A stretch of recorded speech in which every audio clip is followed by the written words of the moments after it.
আসসালামু আলাইকুম, welcome back to my channel. আজকে আমি আপনাদের একটি হোমমেড রেমেডি নিয়ে এসেছি। আমি একটি আলু নিয়েছি, আলুটাকে ধুয়ে এখন ছিলে নিচ্ছি। তারপরে আলুটাকে আমি ব্লেন্ড করছি। আলুটা ব্লেন্ড করা হয়ে গেলে আমি আলুর রস নেব।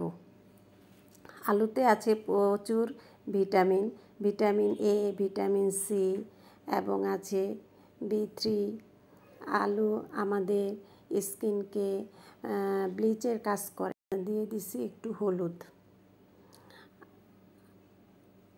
এরপরে আমি দেব হচ্ছে 2 চামচ বেসন। বেসনটা স্কিনটাকে টান টান করবে এবং কালো কালো ছোপ ছোপ দাগ দূর করবে। আমরা এটা সপ্তাহে 2 বার ইউজ করতে পারবো। আমরা যদি নিয়মিত ইউজ করি তাহলে আমাদের স্কিন কিন্তু অনেক গ্লো দেখাবে এবং শাইন করবে, এবং যাদের মেস্তা আছে মেস্তার দাগ কিন্তু চলে যাবে। আমি আরেকটা বাটিতে একটু রস নিয়ে নিচ্ছি। এটা কিন্তু ময়শ্চারাইজারের কাজ করবে। এটার সাথে আমি একটু গ্লিসারিন ইউজ করব। গ্লিসারিনটা মেশালে স্কিনটা ময়শ্চারাইজার করবে এবং থাকবে গ্লো এবং শাইন। এটা আমি কিন্তু ওই মাস্ক দেওয়ার পরেই এটা দিব।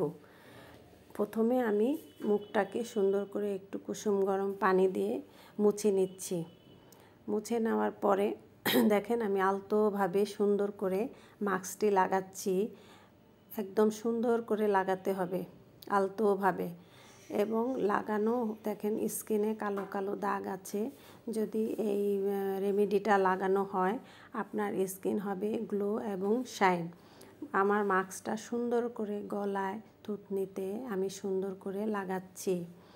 এখন যখন লাগানো হয়ে যাবে আপনি এটাকে 10 মিনিট রাখবেন। 10 মিনিট রেখে এখন সুন্দর করে হাতটাকে আমি ভিজিয়ে নিলাম এবং ভেজানোর পরে ম্যাসেজ করে এখন সুন্দর করে মুছে ফেলতেছি।